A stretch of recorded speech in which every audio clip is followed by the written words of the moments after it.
Hello, everybody. Thanks for inviting me for today's session. I'm going to share my screen and load my presentation.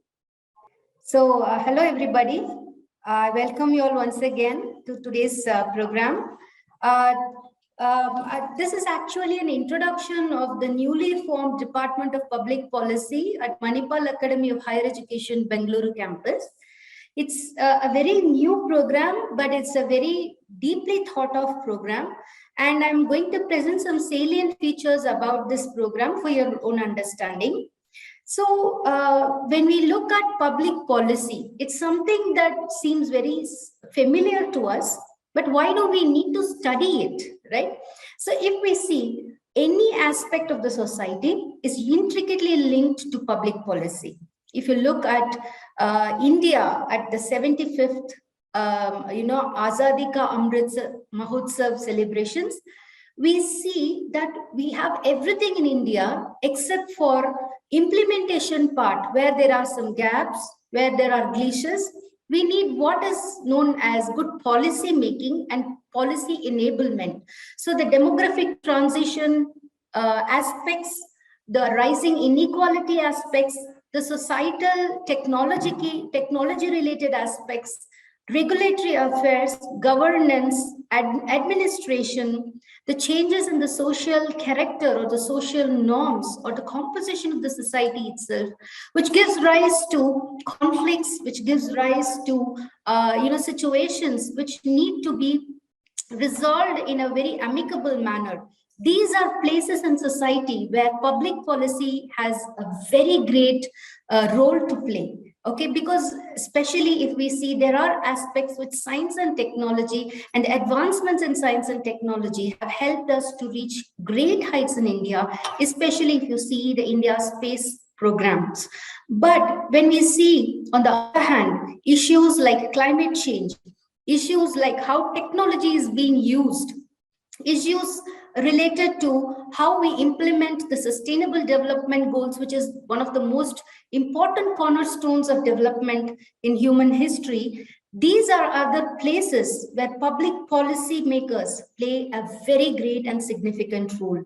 So if we look at the energy consumption characteristics, starting from the industrial revolution areas to the present or the fourth industrial revolution that's happening right in front of our eyes, the very need for education focuses on the need to have public policy within the domains of such knowledge sharing and knowledge achievements. So this we feel that our program on public policy is placed at a very critical juncture, and coming from an institute of eminence as MAHE Bengaluru, we can actually leverage many of our strengths. We actually have from the Manipal group a very competitive advantage in inhabiting this public policy space, because we have with us plethora of experts from diverse fields. We can have corporate synergy, we can build international partnerships with stakeholders, and we are well placed in this education sector with a reputation of several decades to enrich the intellectual capacity of students and also promote social entrepreneurship, not only social entrepreneurship, but also interdisciplinary education and translational research, which public policy program fosters or aims to foster in its students. So here we are very interested in what we call as policy experiments and advocacy labs, where we are trying to see where the concept of policy making can be very useful to the society. So for this, we try to bring in specialists from across different fields of management, of design, technology, engineering, science, law, and across the different educational institutions in Bengaluru, which is a big hub for educational institutions, as you know. And we're strategically located in Bangalore to connect with these diverse industrial, academic, and NGO players, policy makers, decision makers, both at state and central government levels, to have what we bring into the education sector as evidence-based research, which we hope will help us to give proper and very insightful recommendations to improve or enhance the existing policies. So if we see that public policy making, according to the global ranking subjects, also stands in the forefront of today, especially with reference to business economics, education, law, social sciences, apart from engineering, arts, and humanities. So we will actually build this hub of policy and innovation in Bengaluru under the auspices of MAHE Bengaluru. And we also aim to work with many global universities and institutions. So our program objectives are very, very specific. We like to develop and deliver futuristic education in public policy and policy analysis. We will develop and support evidence-based policy making through high-quality policy research. And we are not stopping only at that. We want to translate this evidence into practice by using policy advocacy and partnerships with policymakers at national and international levels. So we are aiming to give a postgraduate education with the following attributes. Number one, multidisciplinary knowledge, critical thinking, and problem-solving characteristics. We will have informed policy-making skill development through high-quality and effective analytical research skills and capacity development programs. We will have effective policy communication at forefront and effective policy advocacy and governance and true policy enablement as our vision. So the feasibility of the program is by drawing expertise from the constituent units of MAHE, where we have several experts who have already worked on public health policy issues ranging from science, technology, and its link to public health. We also have several international collaborations which will help us to draw these experiences into the public policy program. The department aspires to also leverage modular teaching experiences and research guidance and internship opportunities to give the students a holistic subject of education in public policy. So we are proposing to launch our program in September 2022, and we would be happy for you to join our program at the earliest. So these are some international schools who are offering public policy program, and very soon we hope to be amongst one of these lists which offers cutting edge and very insightful research and education opportunities in public policy. If we see our public policy program is designed to help forward the careers of students who study with us. And we think that employment in different international organizations, think tanks, corporate offices, media and journalism sectors, academic education sectors, non-profit organization sector, and the government sector should be very easy for students who take up MA Public Policy program at MAHE Bengaluru. And we are working wholeheartedly towards placing our students at the right places. I would like to introduce my DPP faculty team to you, who come with a variety of interests and specializations. Beginning with myself, I am Dr. Harini Santhanam. I am the Associate Professor and HoD of this department, and my interests and specializations lie in policies for sustainable development, environmental policy, science, technology, and social policy, socio-technical constraints assessment, and policies for just transitions. My colleague, Dr. Anushri, specializes in applied economics, health, nutrition, and aging inequality studies, and studies on health insurance. I also have on my team the very able Dr. Prashant K. Chaudhary.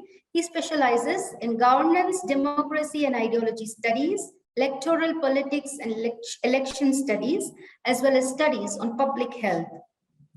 Moving forward, just to give a glimpse of our program and its broad structure, we have a 2-year program in place according to a modular system where there are 2 aspects. One aspect deals with the learning aspect and other with the practice aspect.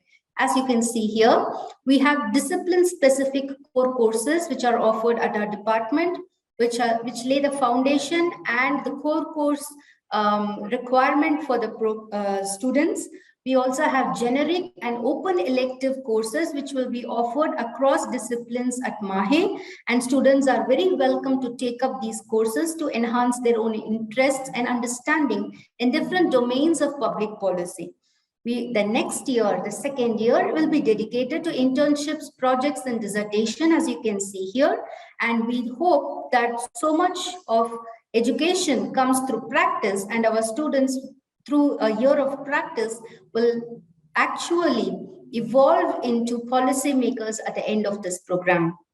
Here are some subjects which we will be offering through our modular system. Examples: Foundation of Public Policy, Environmental Health, Safety and Sustainable Policies, Data Science and AI in Public Policy, Society and Governance courses, Public Economics, Science, Technology and Policy courses, Research Methodology courses, Media and Public Policy courses, along with options to improve communications of public policy. So a glimpse of proposed collaborations that we are looking forward to and we are developing as we speak. We have trying to have international collaborations with United Nations University, the University of Chicago, the Harvard Kennedy School of Government, Harris School of Public Policy, and some more. We are also looking at Ministry of Social Justice and Empowerment, Ministry of Labor and Employment, Ministry of Minority Affairs and Niti Aayog as some of the government departments we would like to collaborate with. We are also trying to collaborate with the Department of Health and Family Welfare, Monitoring Statistics, Urban and Rural Development, and Evaluation Authority of Karnataka.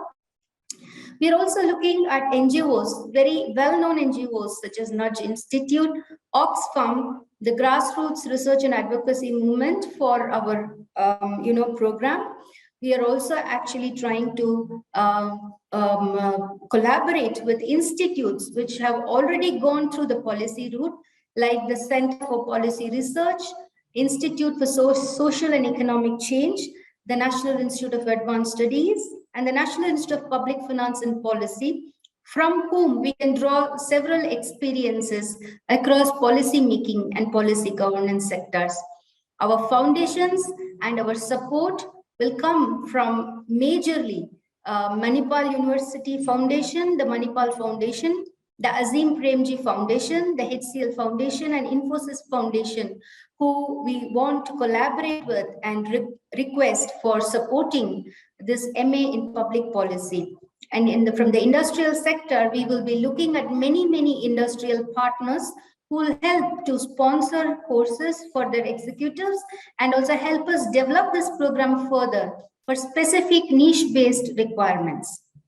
So the program fee structure is shown here, and I would mention that this is a very able course which is going to train very well-placed and very specialized policymakers, and the fee structure has been designed in such a way that it is a feasible option for many and most students in India.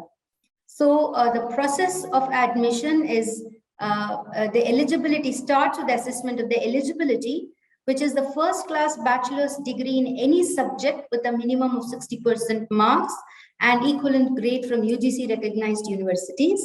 The students will have to start applying online, and when the candidates apply with a statement of purpose, we will conduct a personal interview, and based on the merit list that we evolve through our interviews, we will actually provide provisional admission notice. And for the shortlisted candidates, they can take up the admission and join our university, post which the admission formalities will be taken for. So with this, I have given a glimpse of the whole program that DPP is going to offer to students in India on public policy. And we are very hopeful and positive of making a great impact as a university level and especially as an institute of higher education. And we are positive that we can bring experiences across societal groups and also across academia to this very important program. Thank you. It is a niche program. So my first question would be, who should take up this course? I mean, where should their interest and passion lie what would MAHE be looking for when you be conducting a personal interview? You would be looking at something in the student. So what exactly would you suggest? Thank you for that question. So, what we are looking at are a group of diverse students who come from different backgrounds of education. For example, from a bachelor level, they have taken up maybe degrees in science, arts, humanities, law, management. They can come together because public policy is very much intricately linked, as I mentioned, to the society, and many of the issues related to the society. We will need people from diverse backgrounds also to take up this specialization in masters at a master's level. And so we are looking at students who are essentially graduates in any of these subjects. But what is very essential for us at Manipal is always to bring in some sort of creativity into this learning. And so students who can bring in data, their knowledge, their experiences, and their passion, very importantly, passion into this program, they will be the best applicants. And learning is always a cooperative exercise. And we as tutors, we are also learners in one aspect. So we look forward to students who are enthusiastic, who are very, very creative, and who like to have an innovative course designed for them. So those are the students who are going to join MAHE and make this DPP program a success. My next question will be, please explain what is special about this course. What can students expect during the duration of this course? So as I've already explained in the presentation, we will have a modular learning course, but it's an open-ended course, as I said. So students we have designed courses that they will have to take, and this is for a learning purpose and to bring all understanding to a platform of educating policymakers, which means that we will go through the journey of identifying policy gaps across diverse disciplines and also have innovative experiences and interactive sessions with experts, which will help them to understand. But what is special about this course is also the practice part of the course, which comes later on. So as designed, this course has a modular approach for the first year. It has this practice approach in the second year, and it's going to give unparalleled opportunities to students to bring together their own experiences and interest and enhance them to the level that they have the unique experience of developing the capability to identify policy gaps and provide policy insights. So this is going to be the specialty of this course. Thank you. What kind of internships would be coming to students pursuing this course? Can you give a small detail? I mean, like, what the duration is like, and what are the advantages? What about the industrial and research projects? Because the second year is meant for that. So, what should students expect in this particular area?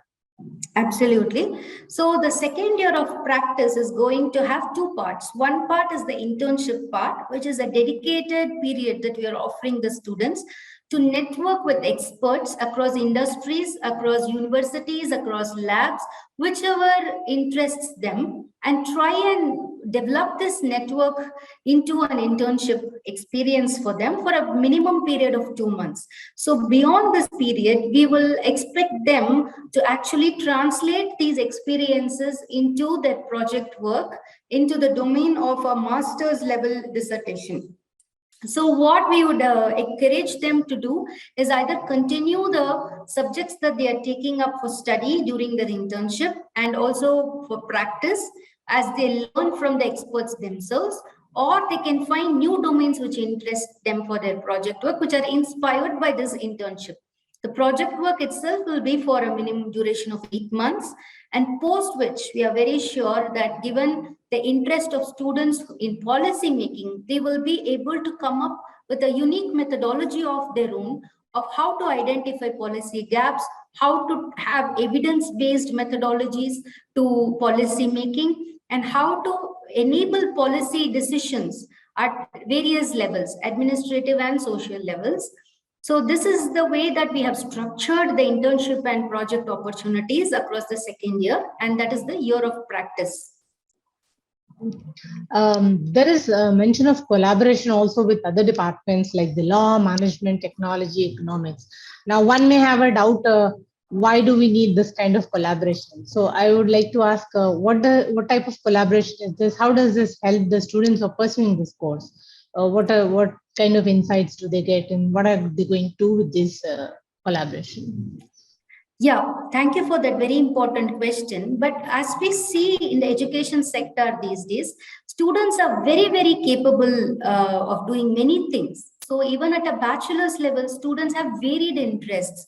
They have done a few internships by themselves out of their own interests. They have worked at different sectors as probably student activists or joined some very popular movements. So these are experiences which they would have already credited from their earlier years of study. But at MA Public Policy, we are going to enhance these experiences by making them part of programs across disciplines. So this transdisciplinary nature of study also and interaction with interdisciplinary nature is going to help them very much. So that is why we have mentioned the collaborations across law, humanities, social sciences, management, science, technology, and engineering as very, very unique modules. We have designed the whole experience of teaching across these blocks of learning, which students will have a full-fledged and a holistic study of different gaps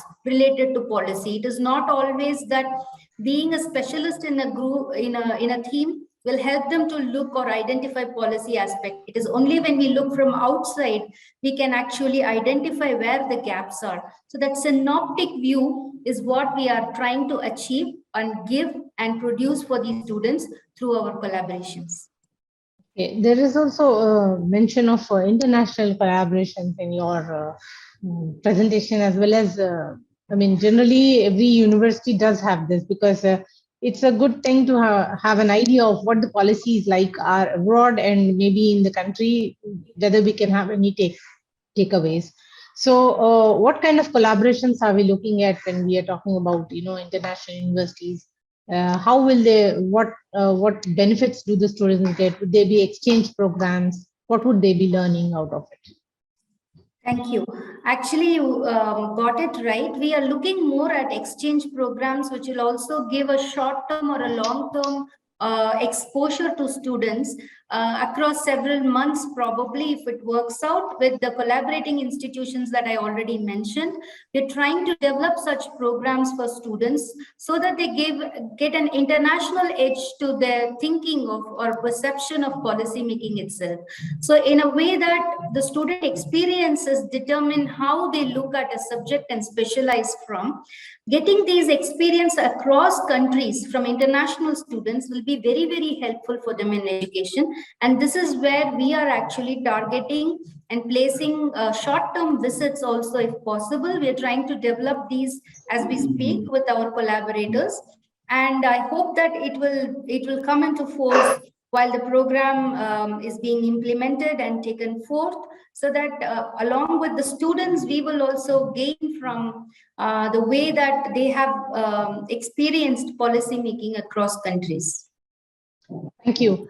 One last question is, like, what kind of roles can students expect when they are being placed? I mean, that is another thing that many students have. There are varied roles. So, what can they expect to be placed as?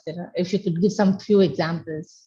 Yes, so there are varied roles that students can take forth. The first one is obviously in government departments as evaluation assistants, research assistants who work on actual data sets and who identify policy gaps from data sets. So that is something that students can take forth from their study in this program. Another would be, of course, to move into academia itself as research scholars who can further their understanding in policy making. We also encourage the PhD vertical through our program, and we're working upon setting up this vertical very soon. So there are we hope that there are aspects of policy making which need more closer look from the academic angle. And the students from MA Public Policy will be well placed to take up these challenges. Apart from this, there are several opportunities in industries. especially in the corporate environment, the strategic planners and data analysts, they all come from public policy making background, which is very, very essential to the country, and there can be the assets to the company basically. So these roles within the corporate environment are also achievable roles for the students who pass out from this course. And apart from this, there are non-traditional roles such as roles within NGOs who look at policy advocacy. There are roles with think tanks, which are a combination of research and academic roles. There can be, institutional projects and fellowships which may be available to these students. It is how they put forth their expertise in policy making. It will land them in either of these roles that I've mentioned. And I hope that students going through this public policy program can reach better heights than just what I have mentioned here. And I'm sure that given every aspect of planning and evaluation and monitoring, organizations like Niti Aayog will be the best place where our students will be placed. Thank you so much. That was quite an insightful discussion. And we would like to thank you once again for coming on board. This is a niche course, and it is a very different kind of course, and only people with a passion should be actually engaging into it. So we do hope a lot of students apply for this. Thank you so much for joining us today and giving us a lot of insights. Thank you. Thank you so much. Thank you so much for the interview. And I'm looking forward to students joining us in this program. Very excited to begin this program and talk about this today. Thank you so much. Yeah, thank you.